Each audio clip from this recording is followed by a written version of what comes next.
Whenever I go online and watch reels on YouTube or Instagram, I see a lot of videos criticizing socialism. All sorts of political pundits, intellectuals, comedians, they all come and explain how socialism doesn't work. And recently, after Johran Mamdani won the New York mayor election, they became more prevalent because he claimed himself to be a democratic socialist. And all the pundits try to explain how he's going to fail because it's not going to work. Recently, I saw a video from all the people of Bill Maher. He's supposed to be a liberal, a leftist. And these critics, they have their idols, cult following of Churchill and Reagan and Margaret Thatcher, particularly Margaret Thatcher. I don't know why she's so popular in America. I find her not bright at all, but she is very popular in America. So they quote her particularly, the most catchy quotations she made about socialism is great until you run out of money to redistribute. You know, Madam Prime Minister, that's not how socialism works. You got it all wrong. Um, so, and they give you examples, right? Examples of Venezuela, for example. Venezuela used to be a rich, prosperous country, and then under Hugo Chavez, they turned socialism. They nationalized all their oil and means of production and started redistributing their wealth, and they went broke. And now they are poor, people are fleeing that country, and so on.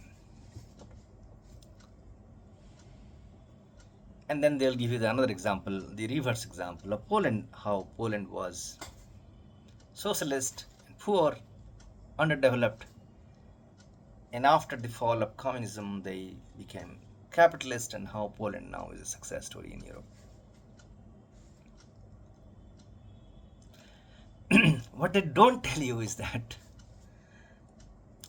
socialism in these countries did not really fail. The capitalists of America, the 0.1% who holds, and the West, the 0.1% who holds like 60, 70, 80% of the world's wealth,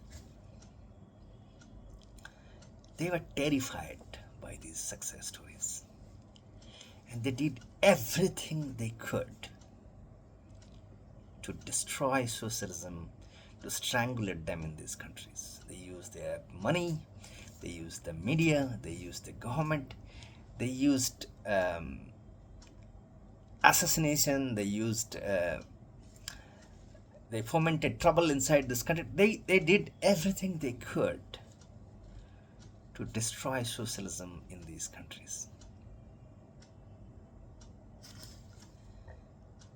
So socialism in Venezuela did not fail. It was destroyed by a superpower, by a behemoth with all the might they could gather. Had it been left alone to work on itself, it would have been a shining beacon of human success story. For a long time, when Hugo Chavez was not, he could resist the American imperialism. It was a success story. If you look at Poland, Poland came from a really medieval society. Under the socialist regime, they transformed itself into a modern society. That is the reason they could become even more successful now with the investment and capital flowing in.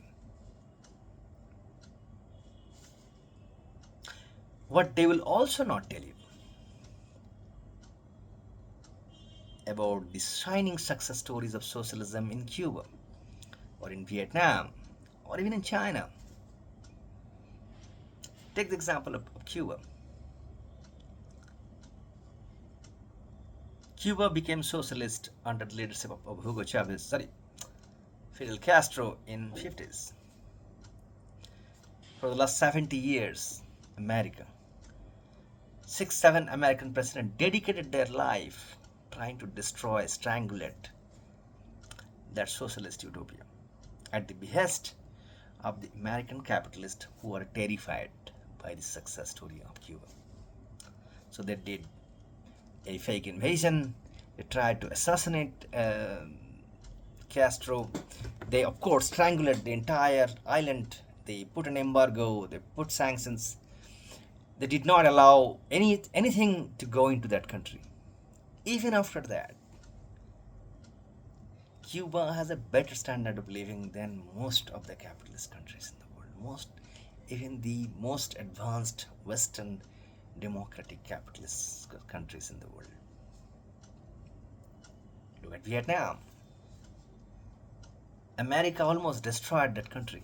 They dropped more bombs in Vietnam than the entire Second World War combined together in that small tiny countries. They almost completely destroyed the country.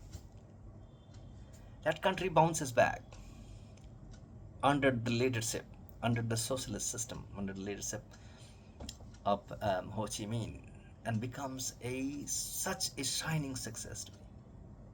Now, what does these countries have to fight against such a big, huge superpower which is trying to destroy them? They have their ideology, right? That's all they have. And if socialism is so contradictory, if it's so oppressive, if people are so resentful against this system, against this regime, then why, with all the inducement, with all the instigations, with all the help, why couldn't America engineer a revolution and overthrow this regime? They couldn't. Because it works for the people. They know it's good for them. So, this is what they are going to tell you. Now,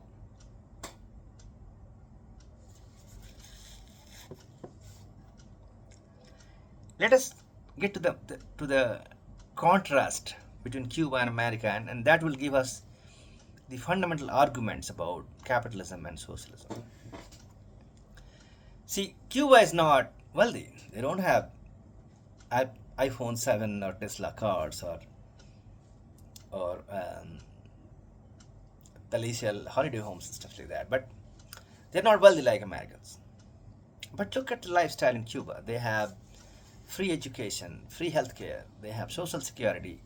They have stable jobs. They have families, neighborhood. They have people come together. They have holidays, housing, good housing, public transport. And they have a healthy lifestyle. Their life expectancy is much better than America, much better than most capitalist countries in Western Europe. Compare that with America. America is fabulously wealthy. There's no question about that. But what do they have? 20% of Americans suffer from mental illness. They take medication against depression, antidepressant pills. 30% of Americans get cancer. 40% of Americans have obesity. Most poor Americans have to do 2 jobs to make ends meet. Sure, the living standards probably are better than Cuba, but at what cost? Right? So, the thing that they keep talking about is that the fundamental argument that capitalism is the most natural form of wealth creation, most natural form of forming a society. Because why? Because they claim, and there is a lot of truth to this argument, by the way, and I subscribe to many of them. They claim that human being inherently are greedy, and that greed is the main engine of wealth creation. And society's job is to harness that greed, not to allow them to go unchecked so that it causes harm, but put in harness and use that greed as an engine to create a lot of wealth. And when people create wealth, they want to enjoy it, they want to hold on to it. And that is the most natural instinct of human being. And when you allow that to flourish, you create wealth. And when you create wealth, that wealth finally gets percolates in the society and everybody becomes wealthy. Now, again, there is some truth to it, but there is a fundamental flaw in here, is because this last theory of wealth percolating down is absolutely wrong. That does not happen. So if you see around the world, and if you see forever, that 0.1% people holding on to the 50, 60, 70% of the wealth stays forever. It does not change. And even if when country becomes wealthy, for example, Adanis and Ambanis have become wealthy, but 90% of the Indians are living on handouts. They still need food subsidy and bailouts and ration, and government claims so boldly that they are feeding 80 crore people on free food. Why do they need to do that if India is becoming rich, if the whole wealth is increasing? It is increasing, but it's being held at the top. It does not percolate down below. That's the problem. Although in a capitalist country you create wealth more efficiently, but you do not distribute wealth. Now, the flip side of Cuba. Look at Cuba, how advanced they are in terms of a society. As I said, they have free education, free healthcare, they have housing, they have social security, they have a job, they have leisure time, they don't have to work 3-4 jobs to make ends meet, they have holidays, they have public transport, and more importantly, they have a society where people stay together. Right? The problem with wealth creation in the capitalist way that we are seeing is, as soon as you become wealthy, you cut yourself off from the people, even your family. You shut yourself off, you buy a big house, you buy 2 yachts, a plane, a fleet of cars, you get a Russian girlfriend, a Ukrainian mistress, whatever it is, but you lose touch with people. You can't. If you are wealthy, you cannot be friends with ordinary people. And that's not the way of making people happy. People need connection. They need society. They need neighborhood. They need families to be happy.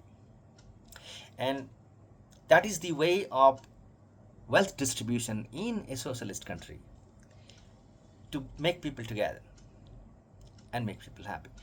And the claim that in socialist society, there are some problems. I will explain that in a moment. That when you create wealth, that's taken away. That you don't get to keep it yourself. Yes, there are a lot of taxes. Yes, there is inherent tax. And these ways of distributing wealth is by no means have been figured out completely. But what it is there for sure is that there is a distribution of wealth, forced or not. Unlike in capitalist system, there is no distribution. There is a distribution of wealth. Wealth is shared, and when it is shared, it creates more happiness. That's the point, right? And again, the means of sharing this wealth is not yet fully finalized. I mean, whether it should be done by taxation, by inheritance tax, by income tax. Income tax is a way of redistributing wealth. What those means are not known. In most cases, it's tyrannical. It's actually taken away from you. And in those cases, it does produce a lot of harmful effects. In Stalin's regime, maybe, for example, right? But those are the problem with this experiment is that socialism did not get a chance to run its course and correct itself of these flaws. And there's another flaw about socialism being contradictory to democracy. And I will, if I remember, I will try to elaborate on the point. But what I'm trying to say is that yes, there are unsolved problems in socialism. The problem is socialism did not get a chance to correct itself by running its course. It only ran 70 years, and then it was destroyed by all the freaking insecure capitalists because they did not want to lose their privilege. Whereas capitalism got 300, 400 years since the fall of feudalism to run its course, to correct itself, and make it better and better and better. And now we are seeing a more refined version of capitalism. Even that is flawed. I just explained. It just doesn't work because it does not create happiness. I mean, maybe it is more efficient in creating wealth because it harnesses human greed, which is a very raw passion that creates wealth. Sure, it does. But wealth does not guarantee happiness. If you want to build a fabulously wealthy society, maybe capitalism is the way to go. But if our objective is to build a happy society, then for certainly capitalism is not the solution, because we have seen for 300 years, but it leads to a unhappy society, distinctly unhappy society, insecure society, a society with a lot of tension. Whereas, as I said, if you see at Cuba and Vietnam and everywhere else, you see a social cohesion, you see a human bond, you see a society which is more rooted in itself. Even in Soviet USSR, if you see videos and people's memories in 60s and 70s, yes, there were problems. Again, as I said, socialism did not get a chance to fix its problems, and the problem about sharing power and about how democracy works in socialism, because democracy and socialism are contradictory, and again, I'll try to allude to that in the end. So yes, those problems were there in 60s and 70s USSR, but still, if you see, people had a much happier, healthier, wholesome life compared to the wealth and greed driven Western societies, where you just are always stressed out about trying to get ahead of your neighbor, trying to get ahead of your family members, trying to get ahead of your siblings, and always try to create more wealth, which is really not useful in making you happy. So that's the choice you have to make. And I was talking about how socialism did not get a chance to correct itself because it just was destroyed by by America and the UK and the West before it could refine itself. And one of the problems, as I said, is one problem is about sharing wealth. How do you share wealth? How do you figure it out? Of course, in a tyrannical society, in Stalin, you just take it away from you. That's not the right way. That leads to a lot of misery. And if you read Nehru's autobiography, he talks quite a bit about that because he was facing those challenges about how do we implement that in India. And he did not want to go through that misery because he have seen it. The other contradiction in socialism is socialism and democracy. Because I live on democracy because democracy is the only form of government where you can change government, right? And it is required, because if you cannot change a government, it is always almost 100% it will become tyrannical and it's going to oppress you. So that facility has to be there. But the problem is, as soon as you have that facility, it will be manipulated by those 0.1% of the capitalist to put in to influence the outcome of the democracy in their favor and against the favor of the common people. I'll give you an example. That's exactly what happened in 2014. Manmohan Singh was not a socialist. He was a part-say capitalist. He believed in that. But he didn't have any power. The power was with Sonia Gandhi, and she was, all in all, typical Nehruvian socialist. And she put together this NAC, National Advisory Council, with all the communists in it, Aruna Roy and so many people. And they passed a lot of really pro-people legislation. Monrega, Right to Information Act, Food Security Act, Right to Education Act, stringent environmental protection mechanism.